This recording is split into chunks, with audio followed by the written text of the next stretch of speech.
Hey, welcome back. So, a lot of things going on in this world, and we've been talking a lot lately about the peace talks and the supposed truce with the Taliban, and hopefully getting our troops out of Afghanistan, longest war in American history, I think. And somebody who knows a hell of a lot about this stuff, former Navy SEAL, and author of his new book, Staring Down the Wolf, Mark Divine, joins us now. Mark, thanks for giving us a few minutes there. I really appreciate it.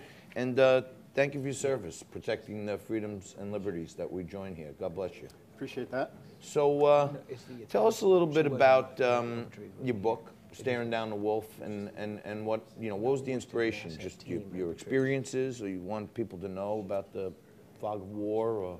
Yeah, I do a lot of leadership training now. I retired from the SEALs 2011.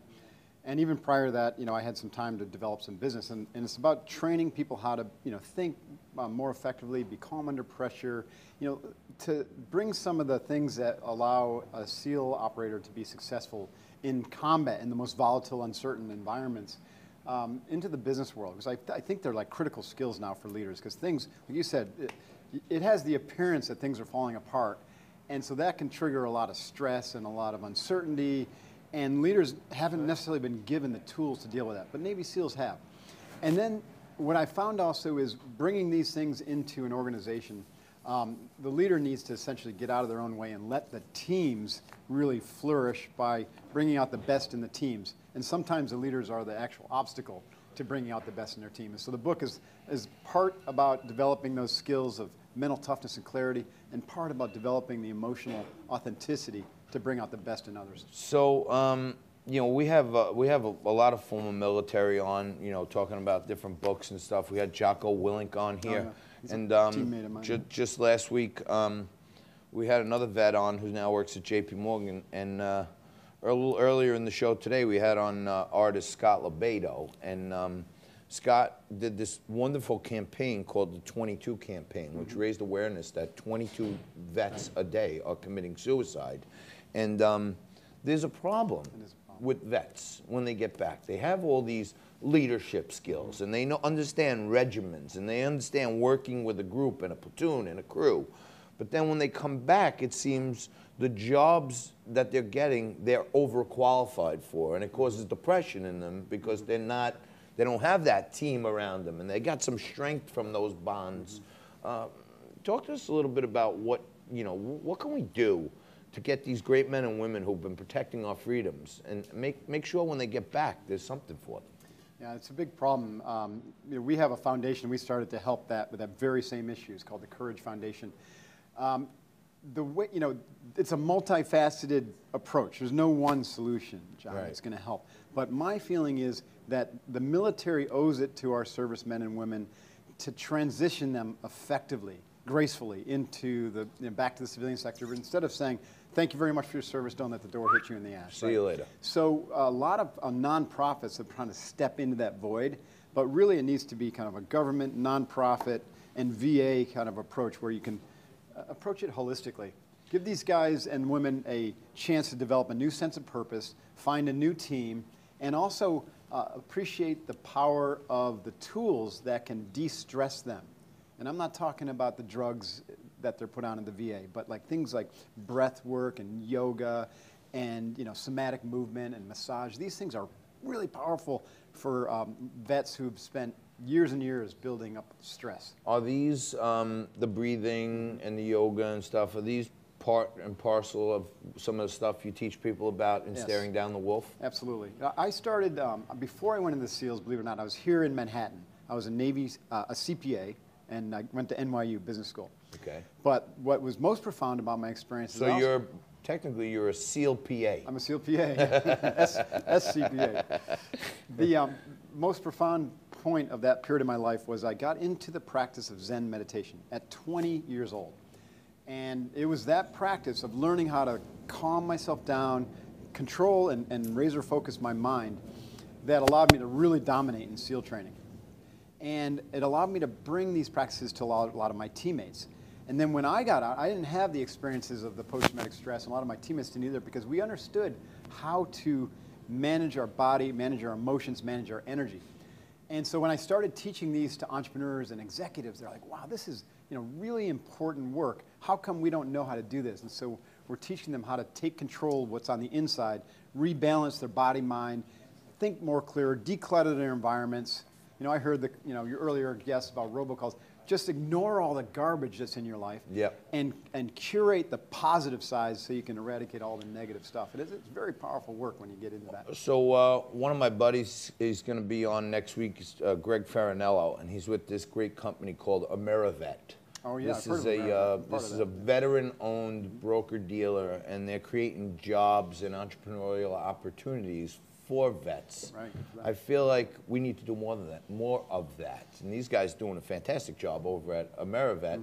And it turns out that the government actually has some plans in place where these veteran-owned businesses get some preferential treatment on Wall Street, where they have to be part of certain deals and stuff like that. Maybe we can, maybe the government needs to do a little more of that to keep these guys sane when they get back here, because from what I understand, they're just getting depressed that the platoon, the brigade, whatever they're in, that's their family. Right, it's their team. And now when they get back here, they just kind of feel like they're out on their own. And it's sad to see, because we have one of the greatest fighting force, I think, ever on earth. And then when they come back, our government, I think Trump has been doing a better job with the VA than in the past. But I still know a lot of vets. My friend Chip's a Navy vet. He says it's better, but it's still not great. Right.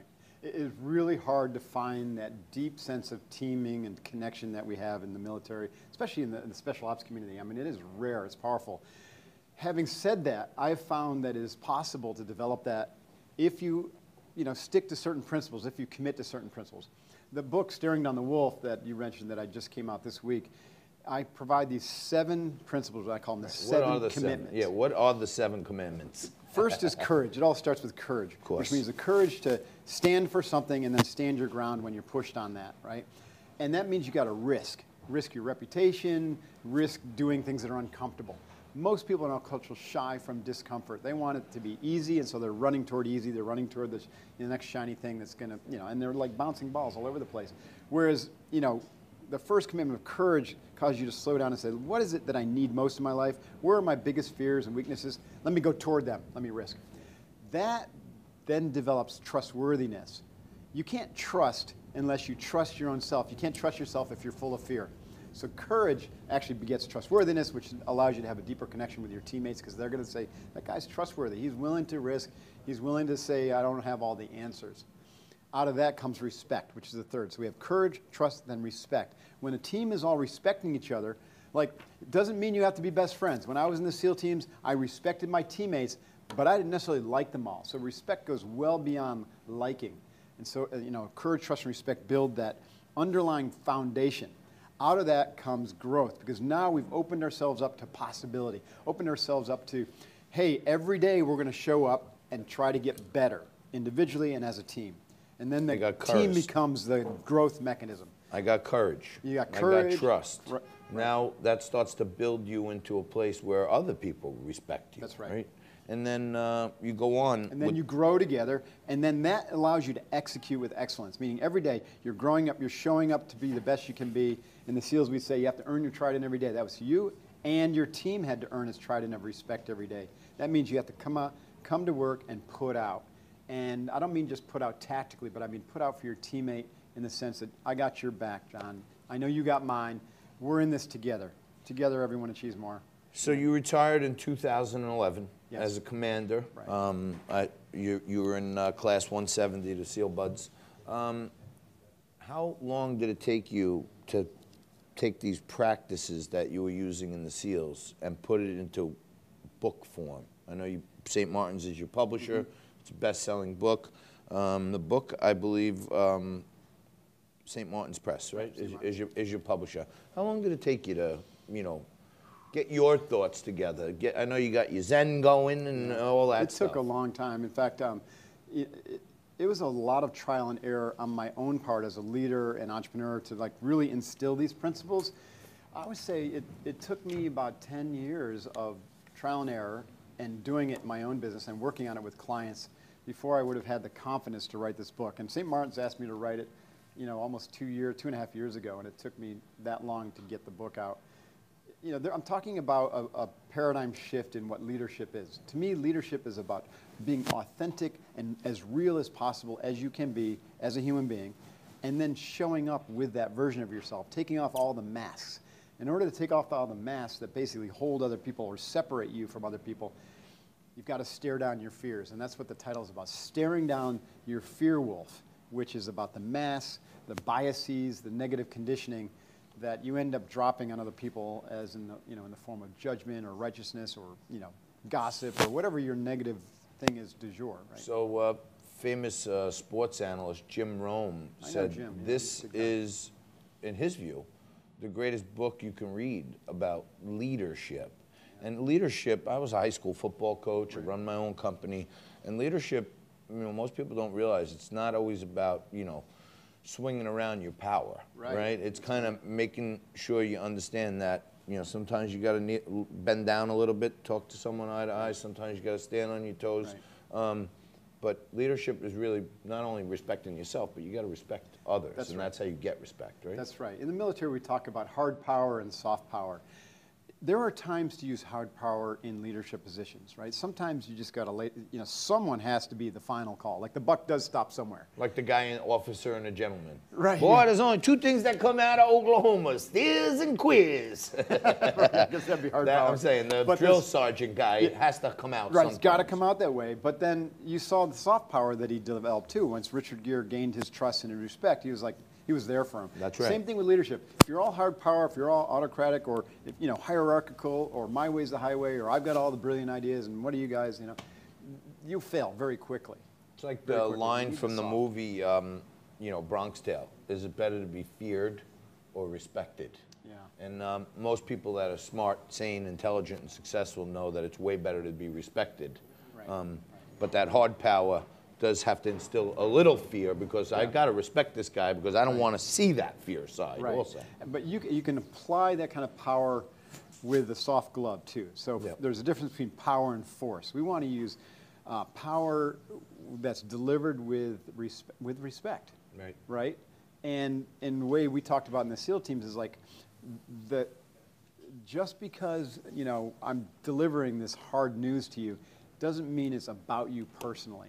This is about the mission, right? And it's about getting the team to learn from your mistake. Got it. And so we used to have those brutally honest conversations where, I was being delivered some pretty hard sauce on occasion from my own screw-ups.